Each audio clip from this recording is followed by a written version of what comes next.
Hey there, Mr. Redder here. Welcome back to another episode of r/Entitled People Stories. Our first story we'll be reading today. I think my Karen girlfriend is using me for money. After that, am I the jerk for wanting my wife's son to leave the house after he turns 18? And after that, should I put my phone down when someone is trying to talk to me? Now for every thumbs up this video gets, one Karen has to get a job. But that requires effort. So please smash that like button and subscribe and turn on notifications for new stories from Reddit every single day. I think my Karen girlfriend is using me for money. Background: I, 23 male, currently financially support my girlfriend, 23 female. I give her some of my 2-week paychecks, usually to either pay her $800 rent for an apartment I had to co-sign for due to her being unemployed. I give her $400 to cover her car note, of which it currently is in need of mechanical checkup, which I told her I will cover the cost of her repairs, seeing as it's her only way to get a job. I ask her every day if she's okay and doing well. I call at least once a day. I'm attentive. She randomly asks for money. I'll send some her way. She asks for a lot from me. I only ask for quality time, cuddling, movie nights, etc. I am aware of the whole conundrum of what this relationship is. Don't focus on why I should leave. I'm well aware. I simply just want a measurement of if I'm the jerk with what comes next. She calls me tonight and asks if I can watch her 3-year-old son at around 10:30 p.m. She's going to go out with her female cousin.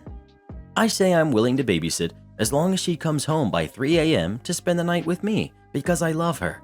Give and take. She doesn't agree to a set time, complains that I don't give her enough space, even though I don't live with her, and says she basically wants me to leave when she gets home. That hurt, feeling unwanted, so I said I would pass. She proceeds to block me on everything. So considering how much effort I put into her and how much I care for her, am I the jerk for saying no? I know she's struggling every day with no money. She has a 3-year-old, while I sit at my parents' house chilling. I want her to be happy, but my happiness matters too. I thought I wasn't being selfish by asking her to spend time with me in exchange, and I passed because she wasn't up to doing that. Am I the jerk? Did I deserve to get treated like that after all that I do for her? I get to say no, right? OP, this makes me sad. I can see how much you love her, but I'm sorry to say I don't think she loves you back as much as you do. You are doing a ton for her, financially and emotionally, and she has the guts to ask you to babysit her kid, but ask you to leave when she gets home? She does not love you, and I'm so sorry to say that, but that's not love, and you deserve so much better. You're clearly a good guy. Go find yourself a girl who's fun and nice and treats you how you deserve. Not the jerk, but your girlfriend is a major jerk. There's no excuses for her being a jerk, no matter what situation she's in. And do not feel guilty about leaving her if you decide to do so. It's not your responsibility to care for her if she does not care for you. Everyone sucks here. She is using you. You know she is, but then get mad that she is. You know what this relationship is. Either do every single thing she asks without question or break up with her. I'm sure you can find a more accommodating gold digger with less baggage to help you spend your parents' money. You're the jerk. Judge me all you want, but I'm in the same position she is. I'm 22, have a toddler and a 6-month-old, and I'm unemployed and not looking for a job. Parents cut contact with me and call me lazy, but they don't understand how much I struggle with my mental health. Right now, I have a couple of boyfriends who help me get by. The unemployment I receive is literally next to nothing. I don't let my boyfriends find out about each other because of course they will cut me off. I feel bad for your girlfriend because you're over here complaining and being controlling. You have to spend the night with me because I'm babysitting for you? What kind of crap is that? If you love her half as much as you claim to, then shut up and just support her like a good boyfriend should. You have no idea how hard it is for girls like us just to survive this day and age. Well, who do you think is the jerk? OP or his girlfriend? Please let us know. I think jerk would be an understatement for that girl. Am I the jerk for wanting my wife's son to leave the house after he turns 18? My wife and I have been married for 5 years, and she has a 17-year-old son from a previous relationship. The father left her and her son about a decade ago and has not been present in their lives ever since. I know it was a difficult experience for both of them, and they have a very tight bond as a result. My wife is on permanent disability and doesn't work, so I am the sole breadwinner in the household. I've always tried to be a very present figure in my stepson's life, but I also understand that I am not his father. For the past 3 years or so, her son has been having a lot of behavioral issues. When it started, my wife and I thought it was typical teenager acting out type stuff. But when his behavior continued over the course of months and into a year, we knew we had to take more action. We attended family therapy, got him individual therapy and counseling, worked with the school counselor, tried getting him involved in extracurricular activities, etc. We put a lot of time, effort, and money into as many ideas as we could think of, hoping that something would click. But nothing has worked. His grades in school are near failing, and he is at risk of not graduating next year. He will refuse to leave his room for days at a time. He has zero respect for me as a person, let alone a parent figure. He fights us on attending therapy and counseling sessions and will not participate when we get him there. I am at my wit's end. And I'm also starting to feel the hurt financially because my insurance doesn't cover all of the therapy and counseling. My wife's disability checks take some of the edge off, but I am hemorrhaging money at this point and falling behind on bills. My stepson turns 18 in a couple months, and I'm at a point where I want to stop paying for his therapy and counseling. I'm also at a point where I no longer want him in my house at the end of the next school year. After a recent outburst from him, I broke down to my wife and told her all of this. She was unaware of the financial problems because I didn't want her to feel that her son is a burden on us. But as hard as it is to say it, he kind of is. Out of anger and frustration, I told my wife my feelings about wanting him to leave our house, and she flipped out on me. She accused me of giving up on him and basically being okay with him becoming homeless. She said she would never forgive me if I abandoned him like his father did, and that I was the jerk for even thinking something like that, let alone telling her. It's been a huge rift between us since then, and it's put a huge damper on the holidays. A part of me wants to get this all out in the open since I think my stepson deserves to know what kind of a strain he's putting on all of us, but my wife insists on being protective of him. I feel like no matter what, I'm going to be the bad guy, but I also feel like I have done all that I can do. Am I the jerk for wanting to quit supporting my stepson? Not the jerk. You're doing everything you can to help your stepson. Unfortunately, you cannot help someone who doesn't want to be helped. While he is a minor and you have the authority to do so, have you considered inpatient help? I would suggest being honest with him. His behavior is unacceptable, and he either changes or leaves. You will pay for this therapy as long as he tries to help himself get better. This may cost you your marriage, but if you do not draw this line, you will be having this same conversation in 10 years. Everyone sucks here, but I also think you're mostly not the jerk. Kicking him out, unless to inpatient treatment, isn't going to solve his problems, only yours. It'll basically be the end of the relationship as well. Your wife has blinders on and is equating getting him inpatient help as abandoning him, and that will be their downfall as well because she'll become his enabler. Your wife being the enabler will drag you down as you are the financial backing of this family. From his point of view, I was working out a lot of trauma I didn't understand as a teen, and my stepfather and mother kicked me out and our relationship never recovered. I haven't actually spoken to her since I was in my mid-20s, almost a decade now. She's done to me. It's a really complicated situation you're in. Do you want to sync with your wife and her son? Could you tell her that as long as he isn't trying to get himself help, you're not going to waste the money and time either? Would you be okay closing the book on these relationships and going out on your own and letting them figure it out? Again, all complicated. No one is going to win. Not the jerk. This is why you don't marry single moms. All of my buddies who have had to deal with this kind of crap too. Her kid is never going to love you, and she will never love you anywhere close to the way she loves her spawn. Well, what do you think? Is OP the jerk or not? Please let us know. He stuck around longer than I would have, I can tell you that much. Should I put my phone down when someone is trying to talk to me? I work 12-hour shifts and get 2 20-minute breaks. Sometimes during a break, I'll sit and chat with friends I work with. But if none of them are on break, then I sit in a secluded area and go on my phone while I eat my lunch. I feel like my break time is the little personal time I get during the day to decompress a bit. We can't leave the plant, but I still feel like I should be able to do what I want with it. If I want to sit and stare at a wall, that's my prerogative. We're also not allowed to have phones on us when we go on the plant floor, so it's the only time I get to make calls or check texts. There's this guy I'll call Tom. I've been assigned the same machine as him a couple times, and working with him is brutal. I'm always more exhausted after a day of working with him than I normally am. He just talks and talks and talks about everything, but nothing really at all, if that makes sense. Yesterday, my weekend on, I was on break.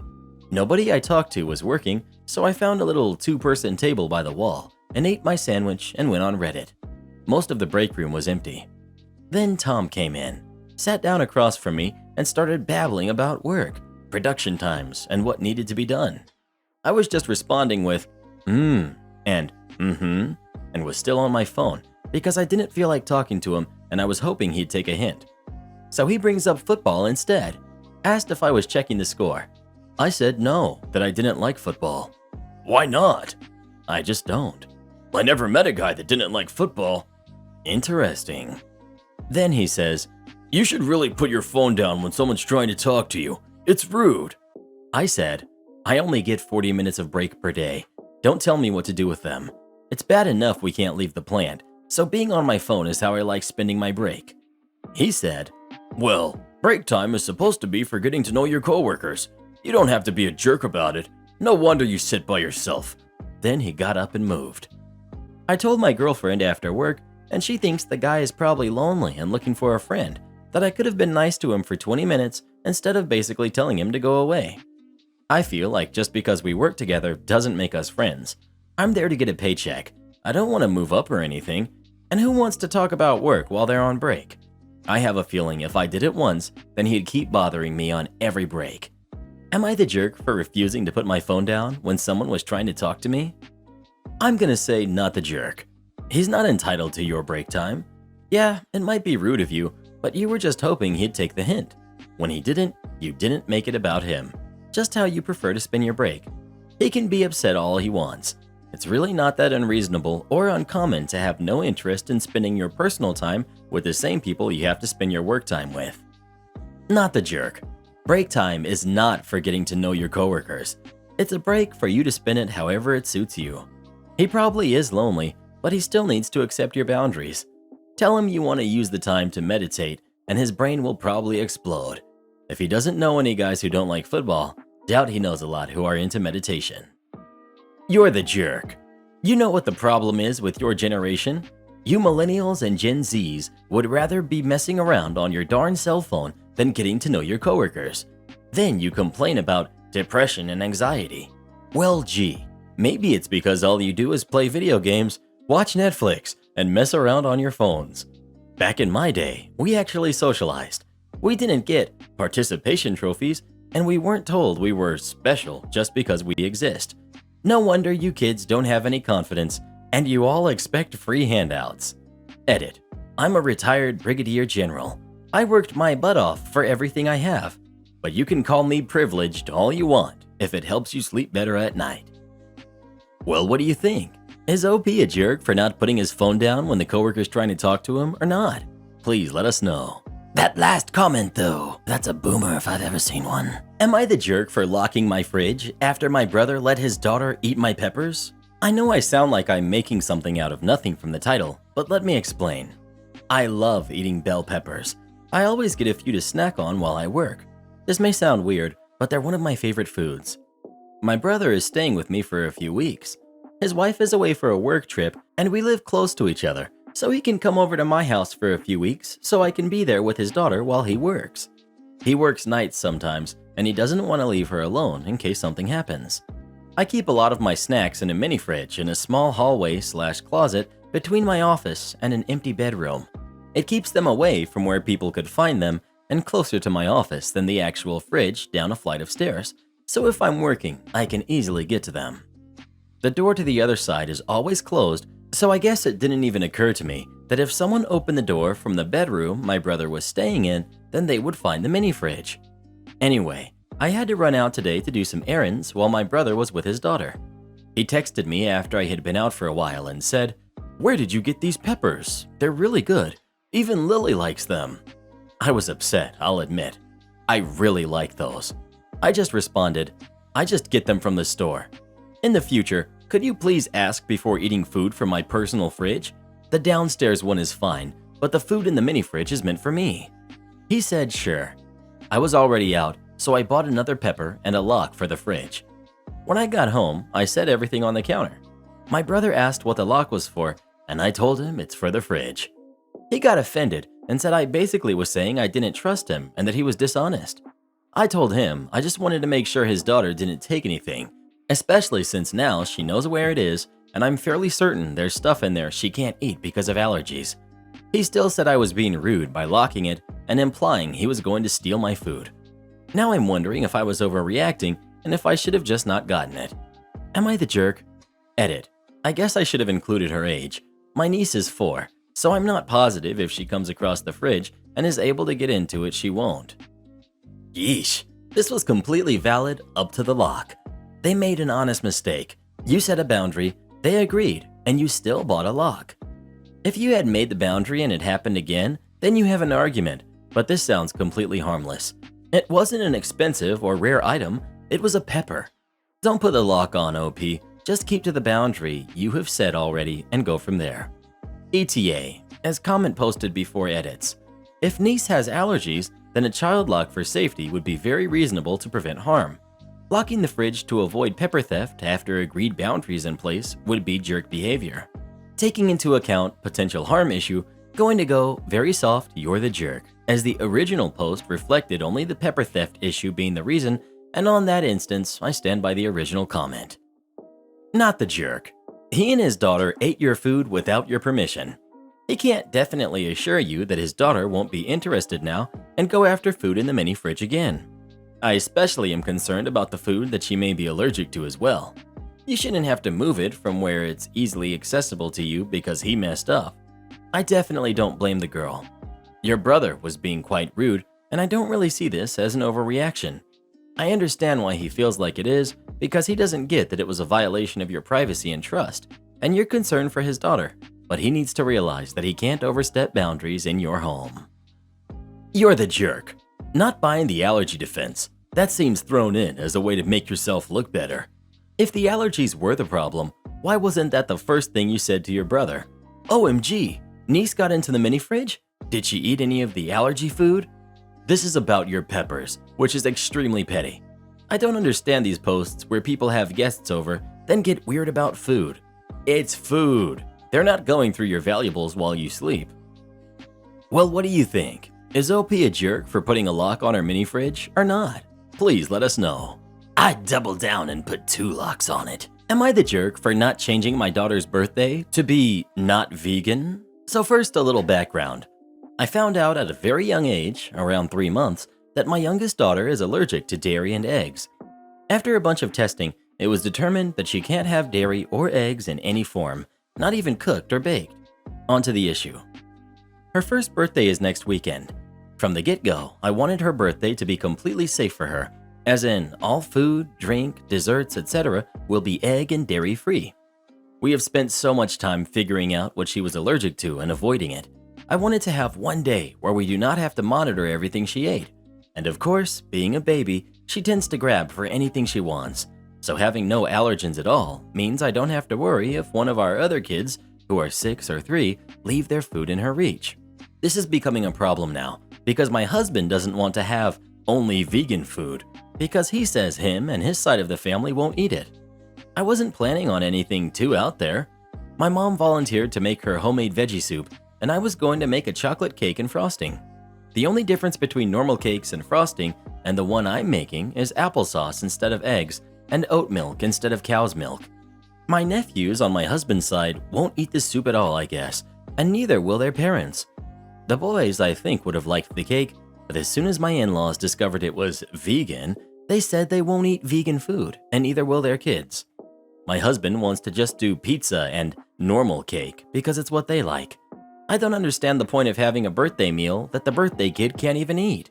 I didn't think it was too much to ask to have one day that is catered to my daughter when she's going to have to spend the rest of her life working around everyone else. Am I the jerk? ETA. I have no problem making foods including meat and have already told everyone this. I tend to just default to saying vegan food instead of egg-free and dairy-free just because it's faster, which is my bad. I found a few options of food that do contain meat that are still allergen-free that I hope will make everyone happy. One more edit.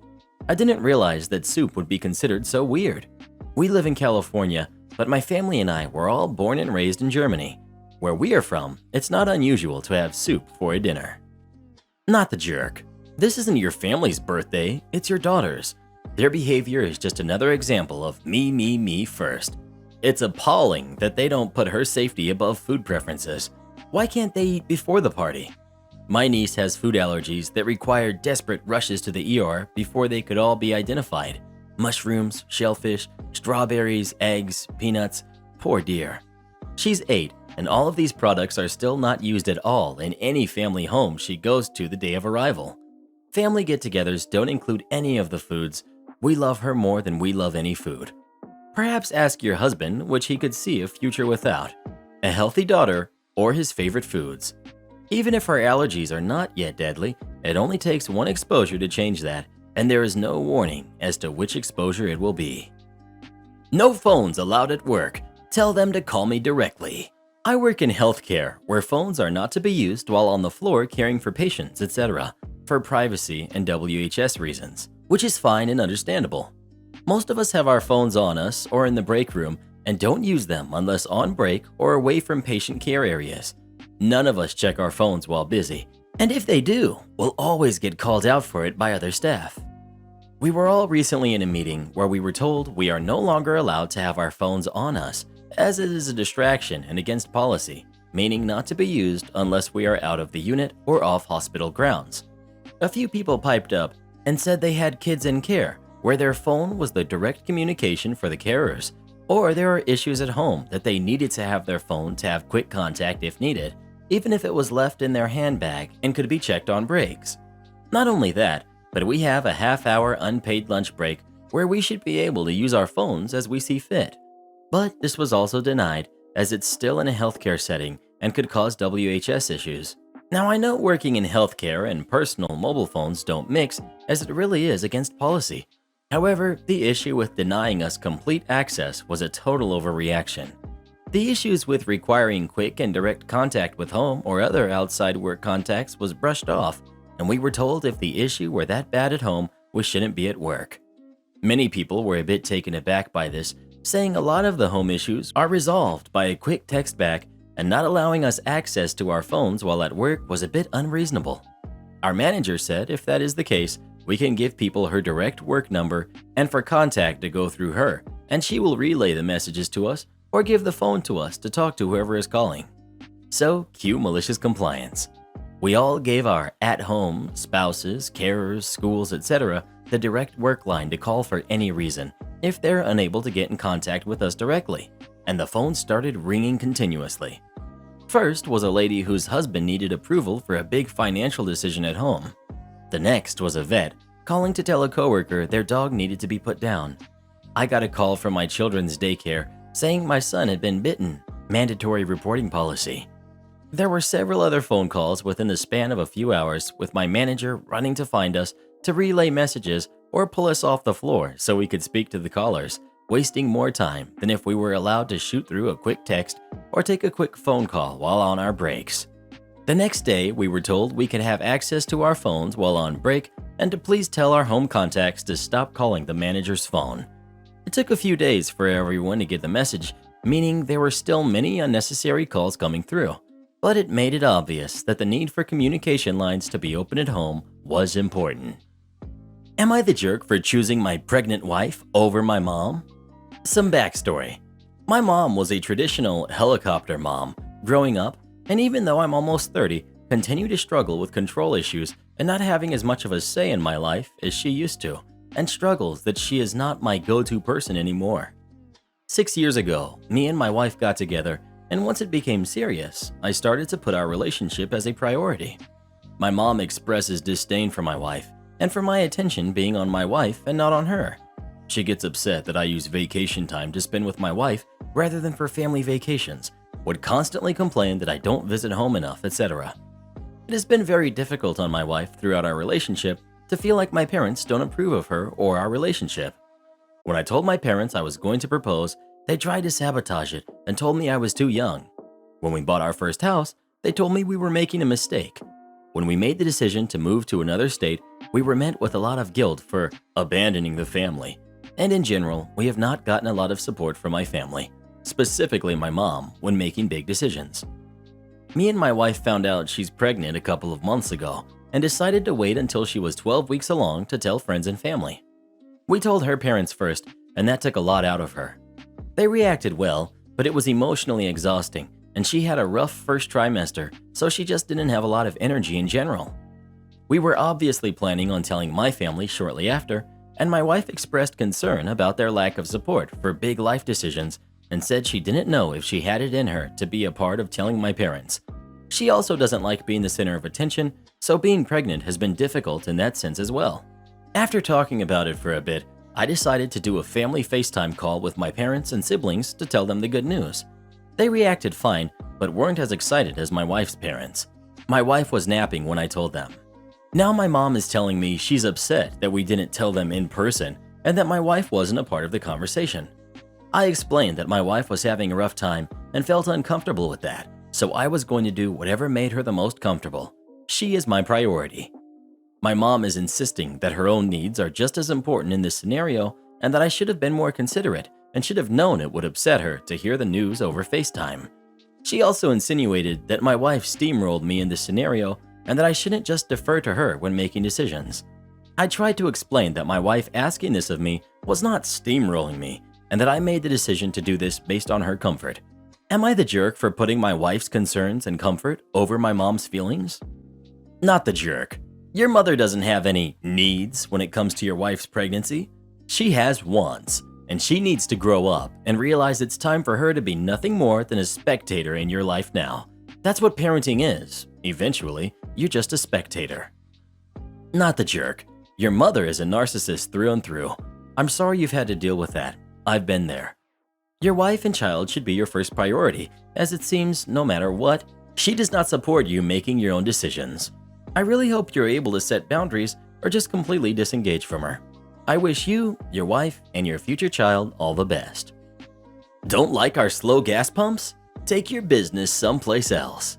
This happened many years ago at the company I currently work for. At the time, we had about 130 company vehicles at our location and our own fuel pumps. Our location is a few miles outside of town. There was one small privately owned gas station within 100 yards of our company. It received a lot of our business because while we did not get gas there, our employees would stop in the morning, lunch, and after work to pick things up. Their breakfast business was very strong. One of the owners was very rude. She would tell us to hurry up and pick what we wanted, but for the most part, they were okay.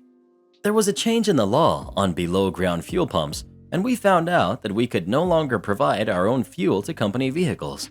As a result, we made a deal with this small gas station to provide all the fuel for our company. Right away, it was a nightmare. They only had 4 regular pumps and 1 diesel pump. While the regular cars could fuel up at different times, our large trucks would bottle up bad in the morning at the one pump. So we sat down with them and requested they install a fast diesel pump designed for larger trucks. I was actually in on that meeting. The wife just laughed at us. She said there was no way in heck she would pay for that, and if we did not like it, we could just take our business elsewhere. In her mind, we did not have a lot of options, and even if we did, she would still have all our breakfast, lunch, and after-work business. Cue compliance. So we did. We did not want a repeat of what was happening at this location, so we supplied all employees with a COM data card so they could get fuel any place they wanted. This hurt that business more than anyone could have realized. With our employees now stopping at the locations of their choice, they no longer needed to stop to pick up snacks, drinks, or food at this store. Their morning, lunch, and after-work business evaporated. 3 months later, they came to our company to let us know they would now install the new pump. We told them it was too late. I still remember after we said no, the angry matey got mad again and started losing it. 1 month after that, just the husband came by and asked if there was anything he could do to get our business back. We had signed a contract and it was actually saving us money, so we said no. They closed the store about a year after that and tried to sell the location for $1 million. It sat for years until it finally went for about $100,000 to a veterinary clinic. Am I the jerk for not giving a high school ex closure? I dated a guy in high school, almost 25 years ago, for about 6 months. As far as high school relationships go, it was relatively serious, and I can't remember the exact reason I broke up with him, Normal teenager stuff, probably. But it was definitely the right call, as he became vaguely stalkerish afterwards. Calls after being told not to contact me anymore. Gifts dropped off at my doorstep. Threats to my next boyfriend many months later, etc. This behavior went on, intermittently, for longer than our relationship actually lasted, and ended after he graduated the following year. It was creepy and weird, and made me feel very unsettled. However, I haven't thought about this guy in years until a mutual friend posted some high school photos on Facebook a few months ago and tagged everyone in them.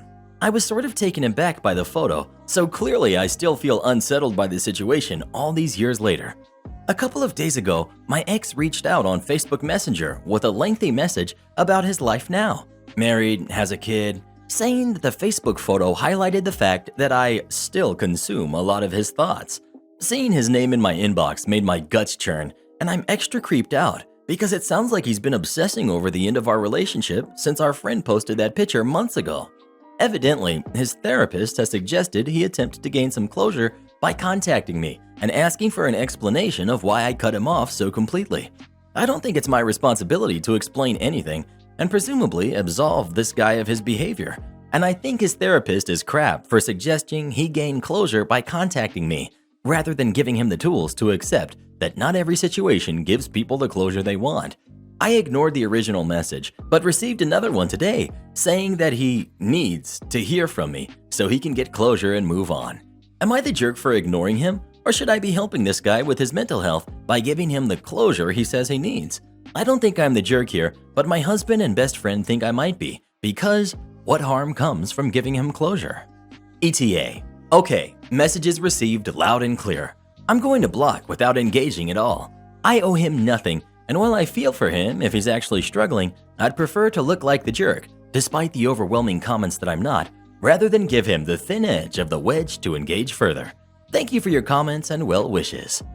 Support our channel by joining as a member today, and we'll give you a shout out in our next video. Or come watch this video next. You won't believe what Karen does in that one.